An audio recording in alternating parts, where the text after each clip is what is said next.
I want folks to know that Diddy showing up to this courthouse looking unrecognizable with more visibly gray hair and looking thin is on purpose. It is a part of the mission to make him seem as though he did not do these things.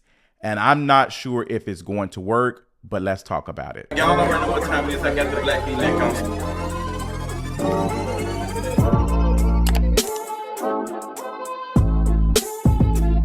So what is going on, you all? We got to talk about what Diddy is doing and how he is showing up as Buddy Love.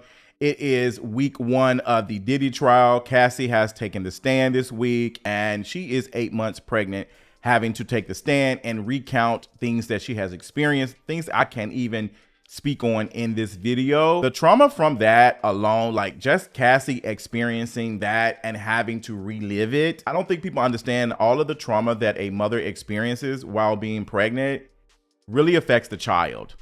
It really affects the child. And this woman is 8 months pregnant.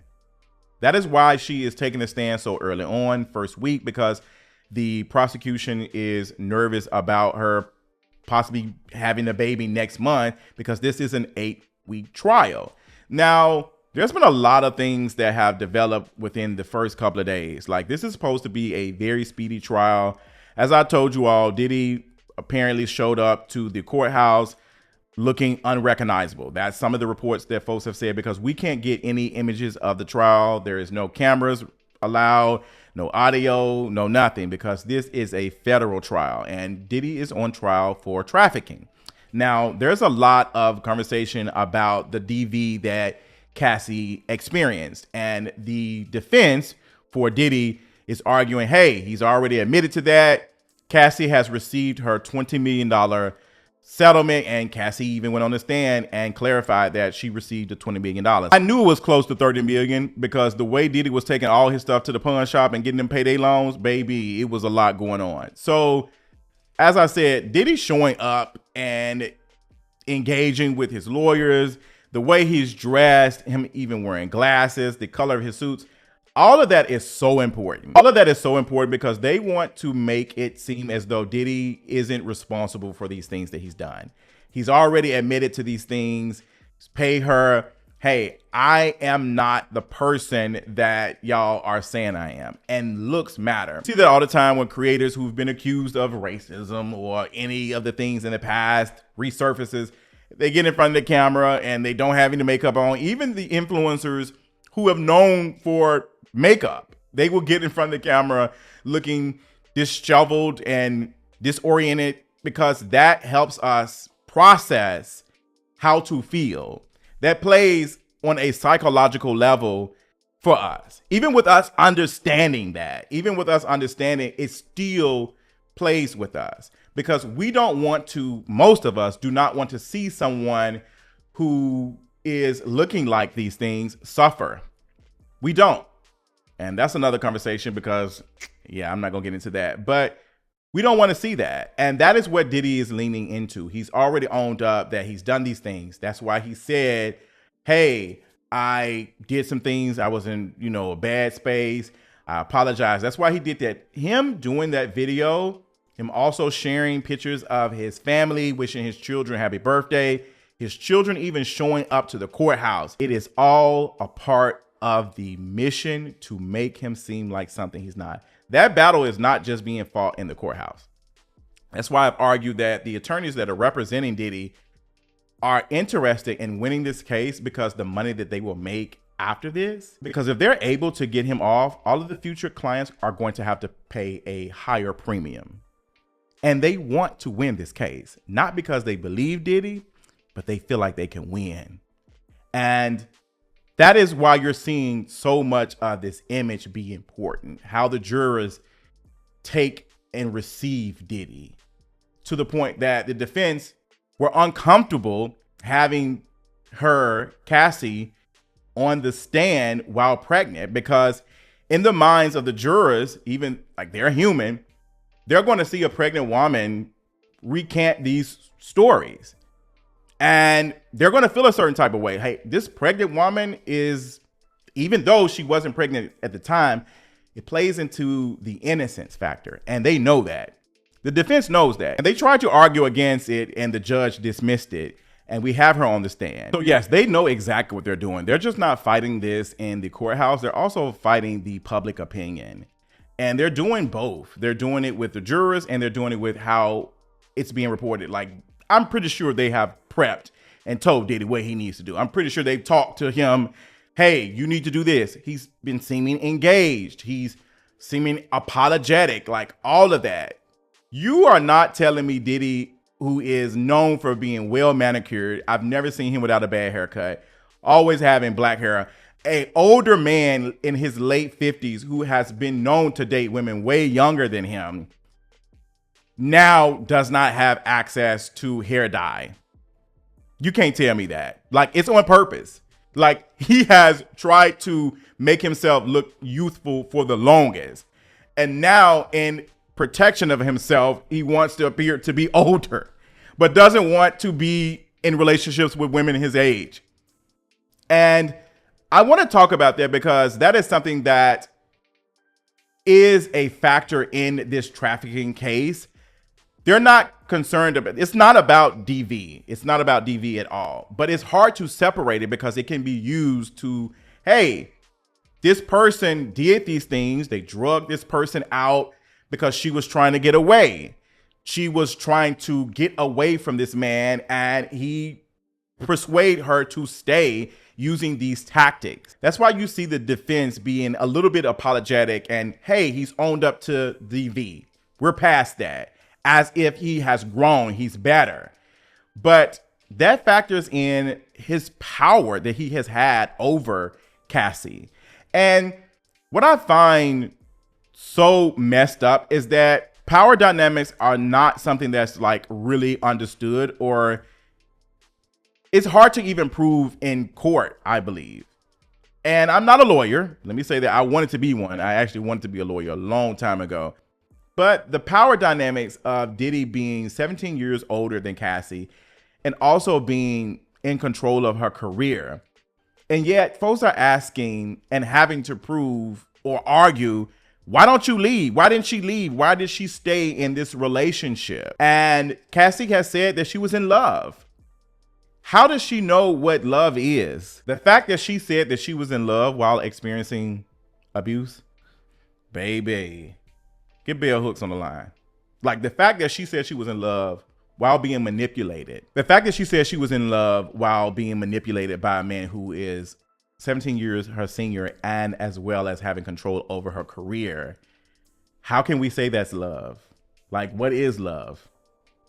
If this man has this much power over you, are you able to consent? Even going back to the conversation about DDG and Halle, how DDG using Halle's image and her not wanting her image to be affected by these things is the reason why she probably stayed and been quiet about the things that she's experienced with this man.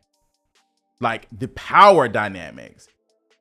She's more known than him, but him having power over her career by way of making her be a victim of said things, she might not want to deal with that in the public image. She might not want her public image to be affected by that. And Cassie being in her early 20s, meeting this man who is 17 years older than her, being flew across the world in private jets and want to kick it with her friends and being manipulated to do things. I am even disgusted by the fact that when they're talking about these alleged freak offs and these things that they have done, they're asking, did she enjoy herself?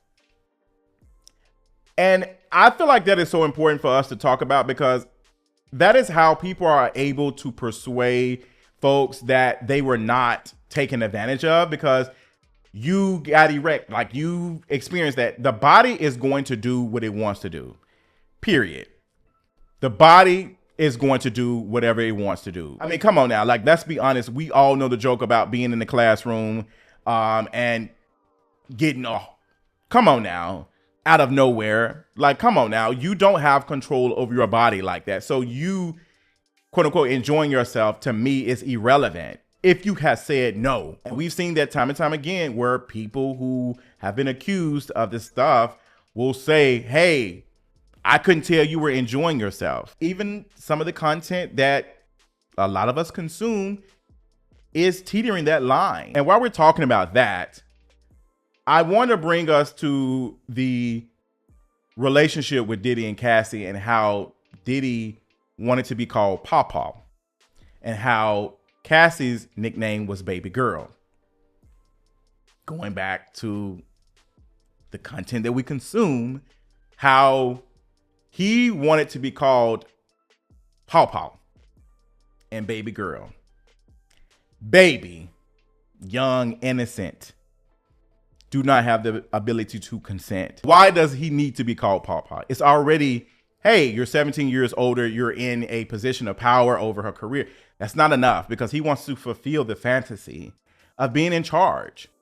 And she has had to submit.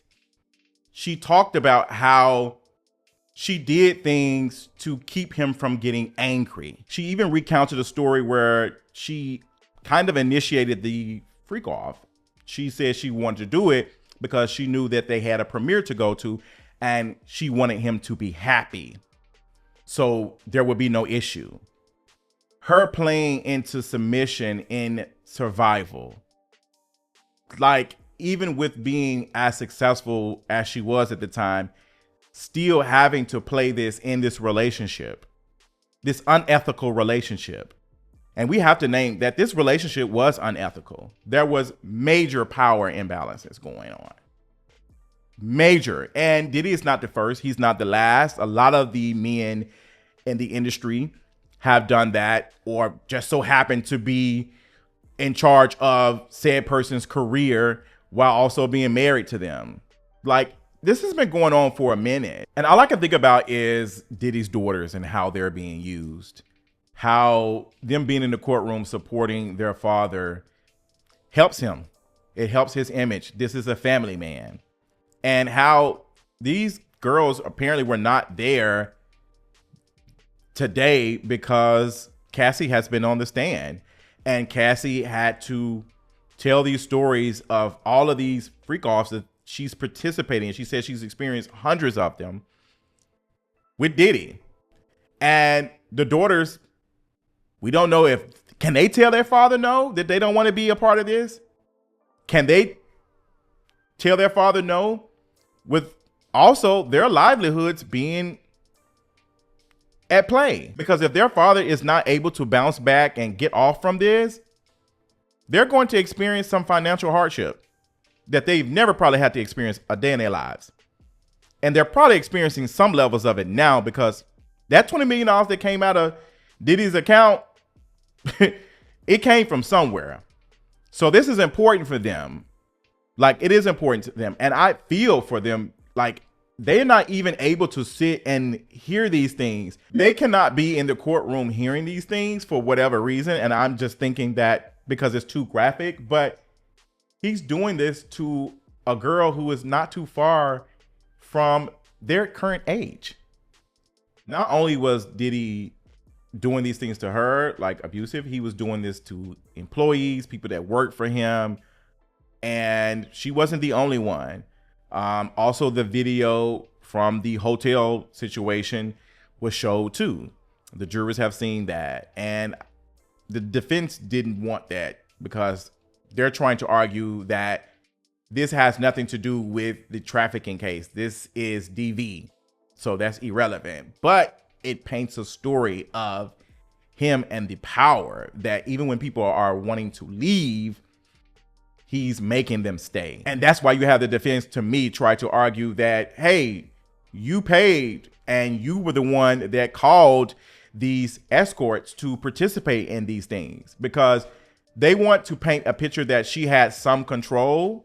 And all I'm thinking in my mind is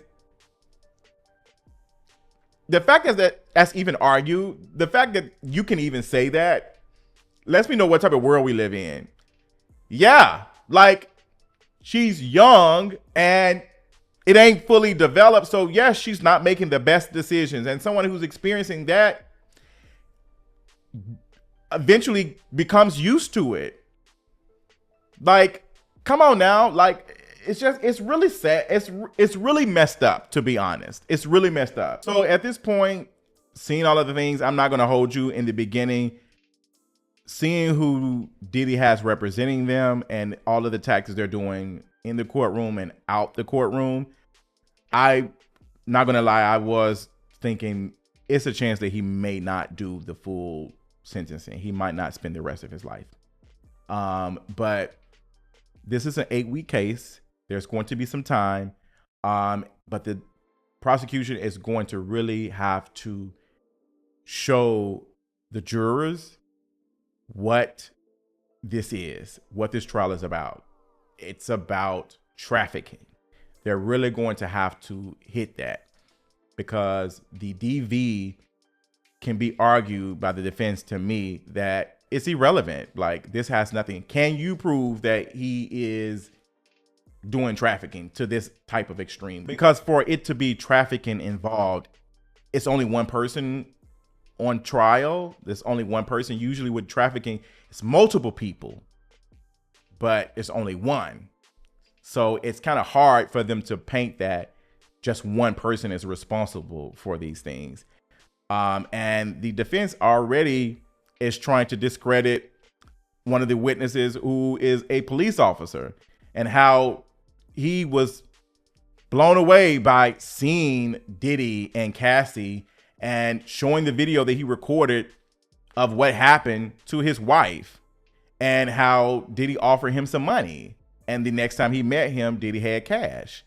And you're not credible because you was about to take the cash. Like, you are a member of the police department in LA and you're willing to take some coin. And I can't help but to think about the 2 times where we have seen witnesses talk about being in the same room and being next to these very famous people, and how they did not have any connection. You had the escort who was blown away. Oh my gosh, like, these people want me. And the police officer being, oh wow, like, nobody's going to believe this. How that type of power is able to influence so much. It's just something to think about. But that's all I got. Tell me what you think about all of the things in my video in the comments. And if this is your first time seeing me, subscribe, support, like, all of the things. And until next time, I'll talk to y'all later. Bye.